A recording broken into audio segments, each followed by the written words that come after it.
2 jours, 2 jours entièrement consacrés à la radio. à la musique et au podcast avec Broadcast Associés. Et en direct sur connectonaire.com. Connectonaire.com. L'interview sur Connect On Air. En direct du Paris Radio Show avec Olivier Rio et sa très belle invitée. Qui s'appelle Ainara. Merci Olivier. Voilà. Comment le prénom? Ainara. C'est beau, hein? C'est haïtien. Il passe. Non. C'est leur basque. nom de famille. Ah. C'est basque. C'est basque, c'est une hirondelle en basque. Ah bon? Eh oui, Et on a, s'invente pas. on a l'école avec Skol Radio, le breton. D'accord. Et donc, voilà. Le Voilà. basque. Bah voilà. Le Elle basque. ne fait pas le printemps, mais en tout cas, elle va nous refaire la journée. Et Ainara travaille chez Audible. Donc Audible, on le connaît, enfin en tout cas moi je connaissais surtout pour les livres audio racontés, etc. Et ça va beaucoup plus loin que ça. Et on a commencé un petit peu à parler. Je vais vous laisser vous présenter et puis présenter un petit peu ce qu'est Audible aujourd'hui. Avec plaisir. Moi je suis présidente de Audible Studio France. Audible, effectivement, historiquement, c'est avant tout un diffuseur et un producteur de livres audio. C'est comme ça que le modèle a été construit. Et depuis 5-6 ans, on est en train d'explorer un autre champ des possibles avec des créations originales. Ces créations originales, ce sont des fictions, des documentaires, des méditations, etc. Et ce sont des créations dont le contenu n'est pas basé sur un livre, qui vont être écrites pour l'audio et qui vont beaucoup s'inspirer des schémas narratifs des productions audiovisuelles. Sur la fiction, par exemple, une série de fiction chez nous, c'est une série qui va durer entre 5 et 10 heures et qui va se diviser en chapitres, en épisodes de 20 minutes. Donc on a vraiment en termes de propositions, de contenu, de temps d'écoute, quelque chose qui est très proche d'une série audiovisuelle. Et je vais peut-être aller directement pour expliquer pourquoi. Bah oui, parce que moi je sais, mais Voilà, les autres ne Olivier, savent vous pas. savez. Donc, On s'est dit beaucoup de choses. On s'est dit beaucoup de choses. Ouais. Ok, déjà. très bien. J'ai Ouais. un peu l'impression d'être exclu dans votre couple, mais bon, après tout, allons-y. Dites-moi tout, je veux tout savoir. Ouais, j'autorise. Donc ce que j'expliquais effectivement à Olivier, c'est que les usages d'écoute ont énormément évolué sur les 5 dernières années. Donc nous, on mène des études chaque année auprès du même institut de sondage, auprès de 5000 Français représentatifs de la population.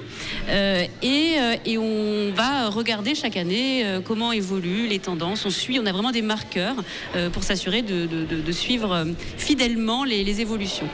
Et il y a encore 5 ans, donc on était avant la pandémie, on écoutait les auditeurs, les Français écoutaient les contenus audio parlés en faisant autre chose. C'est le multitasking, excusez-moi pour l'anglicisme, mais j'ai pas mieux. Donc on écoutait en faisant le ménage, en faisant du sport, etc. Multitâche. Le multitâche. Lilo multitâche. Non, Mais c'est le multitâche. D'accord. Ouais, il est très là-dessus depuis tout à l'heure. Ouais. Vous avez déjà fait le coup tout à l'heure, Oui, pas oui. d'anglicisme. Non, mais je vous rejoins tout à fait. Ah, bah, On est bien d'accord. J'aimerais effectivement qu'on me rejoigne sur le problème des langues. Et donc la pandémie est passée par là et les usages aujourd'hui sont radicalement modifiés. Plus des 2/3 des personnes qui écoutent des contenus audio parlés, donc que ce soit des podcasts ou ce que je vais appeler chez nous les créations originales, le font dans une écoute exclusive, c'est-à-dire qu'ils ne font rien d'autre. Ils sont concentrés à ce qu'ils écoutent et ils le font dans des moments de la journée qui ont aussi évolué. Aujourd'hui, 60% des Français écoutent ces contenus entre 18 et 22 heures. Pourquoi ? Parce que ça leur permet, et ça c'est du déclaratif, hein, ce ne sont pas des hypothèses, ça permet de déconnecter des écrans. On est hyper connectés ces dernières années, je pense qu'il y a une fatigue, une lassitude. Ça permet de déconnecter des écrans.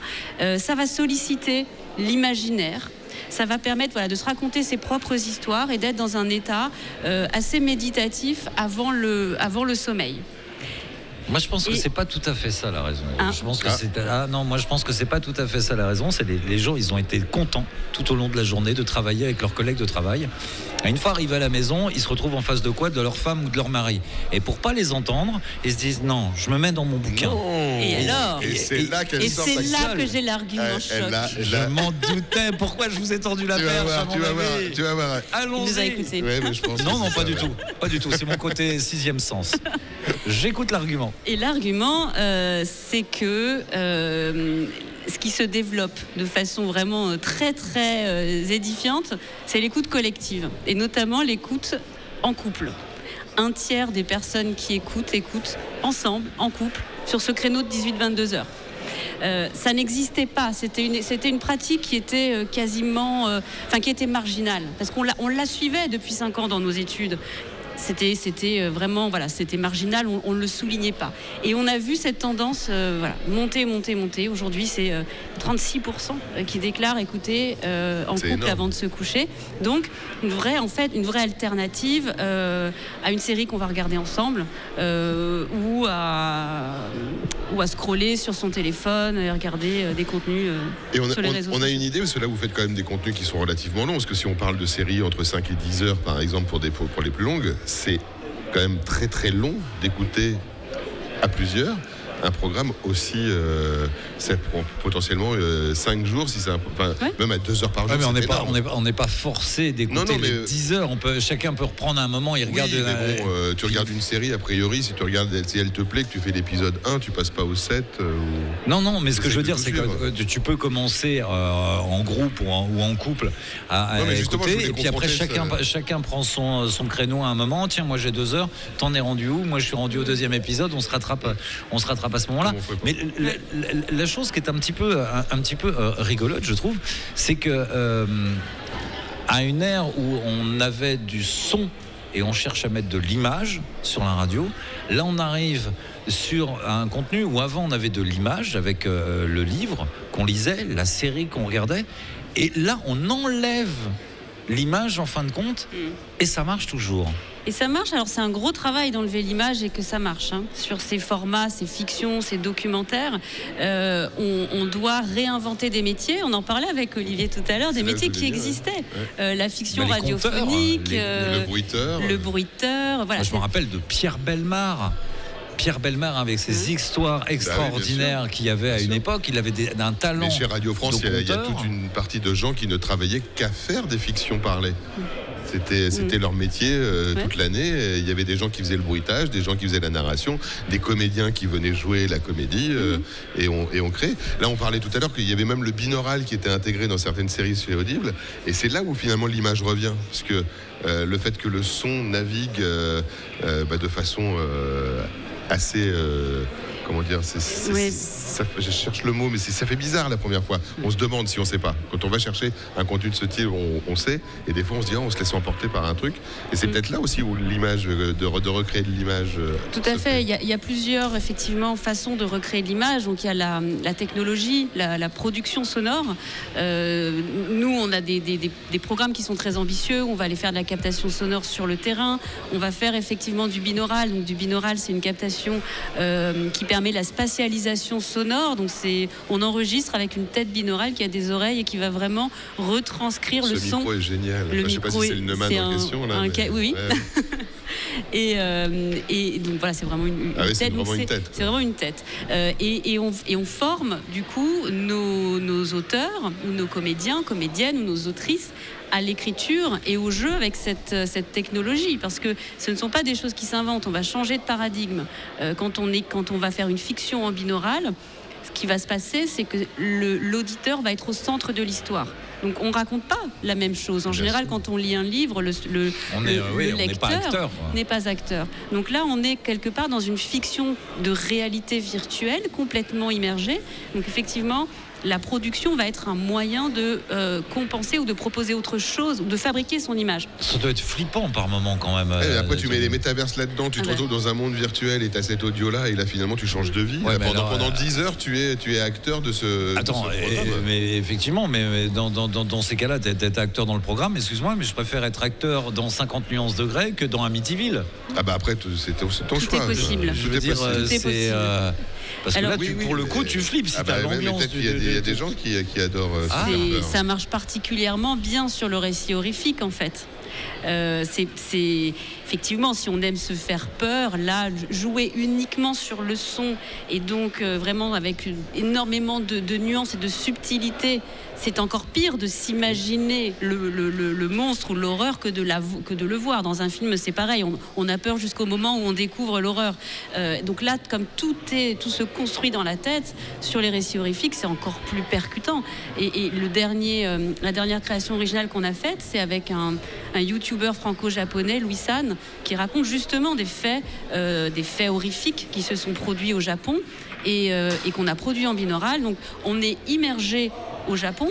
On va jusqu'à chercher, on a une histoire qui se passe dans les années 80 au Japon, on est dans la rue, donc il y a des bruits de voitures, des bruits des coups de klaxon, bruits de bus, et on est même allé jusqu'à se dire, mais quel était le bruit des klaxons à l'époque, dans les années 80.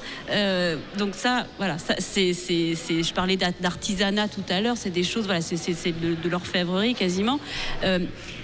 Mais effectivement, le binaural pour faire flipper, c'est extrêmement efficace et extrêmement drôle à réaliser. Alors du coup, c'est un boulot où vous avez un nombre de corps de métier énorme finalement. Plus ça va, sur une fiction comme ça, il y a combien d'intervenants? Parce qu'il y a forcément des auteurs ou un auteur, enfin peu importe d'où ça sort. Il y a combien de personnes sur une série comme ça? Il peut y avoir, ça peut dépasser la centaine de personnes. Hein. Alors, on a des fictions déjà sur le casting où on peut avoir jusqu'à 100 comédiens. On a produit The Sandman, qui est l'adaptation d'un comics de Neil Gaiman. Voilà, on a quasiment 100 comédiens. Et c'est fait qu'en français ou vous faites du coup toutes les langues?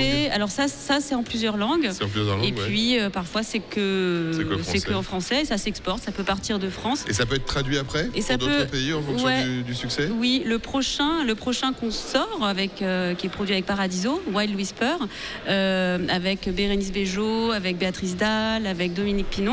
Il sort dans 5 langues simultanément. Et on a travaillé, là, on parlait de corps de métier, il y a des corps de métier qu'il faut reformer, notamment celui de l'écriture sonore. Donc on manque de scénaristes pour écrire pour le son. Donc oui, parce que c'est vrai que c'est quasiment l'acteur principal, le bruit du crayon qui tombe sur la table, il devient acteur principal, alors que quand on le voit sur l'image tomber, même si on entend juste un petit tic-tic, c'est pas bien grave. Est-ce que là, c'est... Oui, et on a fait pour ça un appel à projet. On a travaillé avec le CEEA, donc le Conservatoire européen des écritures audiovisuelles, pour travailler un cycle de formation pour former les auteurs de cette série. Et de cette série et de futures séries. Mais voilà, il y a un... oui, parce que en plus, je suis désolé, je me remets dans le contexte en même temps. J'étais en train de m'imaginer quand on tourne un film. Voilà, on tourne le film, on prend le micro des acteurs, on n'a pas l'ambiance sonore, les bruiteurs refont le truc, mais ils ont les images. Ils ont les images, eux, pour voir, voilà, il faut tel bruit, il faut tel bruit. Sauf que là, on part de quelque chose qui est écrit. Donc les images, c'est les images qui sont dans la tête. Et il faut donc imaginer les bruits qui vont au moment qu'on ne voit pas, qu'on ne sait pas encore. Tout à fait. Et du coup, l'auteur va jusqu'au point de... Alors, il y a l'auteur du texte, du scénario, on va dire. Et là, on lui demande aussi d'aller jusque dire, voilà, là, il faudrait qu'au niveau du son, il y ait ça. Et après, le bruiteur va se confronter à ça et dire, ouais, mais là, j'aurais peut-être plutôt fait ci, plutôt fait ça. Il y a un besoin dès le départ de se dire qu'il va falloir mettre l'accent sur... Voilà, à tel moment, il y a ça. Tout à fait. Et il y a un gros travail de post-production, justement, d'ajustement derrière. Donc, il y a ce qui va être capté sur le terrain, le binaural natif, qui n'est pas de synthèse, donc qui est vraiment enregistré sur le moment. Et après, il y a un gros travail de post-production, justement, pour arranger tout ça, parce que il faut que ça soit juste. Et au-delà, effectivement, de la production, de la post-prod, il y a aussi les dialogues qui, sans l'image, si vous écoutez un film sans le regarder, ça sonne rarement juste, parce que l'image nous propose quelque chose. Elle vient jouer. Et quand on la retire, nous, on a un gros travail avec les comédiens et les comédiennes, mais systématiquement, qui viennent du cinéma, du théâtre, qui vont... excusez-moi pour l'expression, mais surjouer. Ils viennent avec leur énergie, et tout l'enjeu, c'est de l'apaiser, d'adoucir le ton, l'énergie, pour arriver à quelque chose de plus posé, de plus crédible. Donc en fin de compte, on a l'impression que parce qu'on a retiré l'image, il y a moins de boulot, mais en fin de compte, on se rend compte que c'est encore plus de boulot, quoi. C'est pas mal de boulot, ouais. Et ça fait tellement appel à l'imagination, il faut emmener les gens là où il faut finalement. Exactement. Eh bien, il est bientôt 18h, on va pouvoir aller se mettre une série. Oui.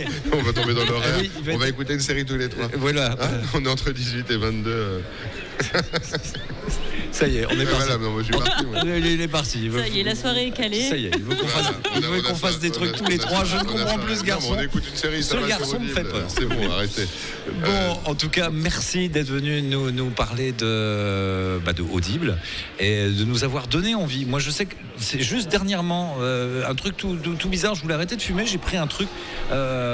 C'est des séances d'hypnose pour arrêter de fumer, où on me parle calmement et tout pour m'endormir. Et ils disent bien au début, cette séance d'hypnose n'est pas destinée à vous endormir.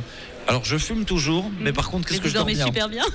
Je m'endors avec ça, et comme quoi il y a tout l'univers. C'est pour ça que j'étais à fond dans le truc en disant, bon, je suis un mec de radio, j'ai l'habitude d'entendre quelqu'un me parler dans un casque, etc. Mais c'est vrai que toute l'ambiance, quand je me suis couché, d'entendre quelqu'un qui me parlait avec une voix sereine, etc., je dis peut-être ça va me faire arrêter de fumer. Non, pas du tout. Mais alors par contre, je m'endors énormément.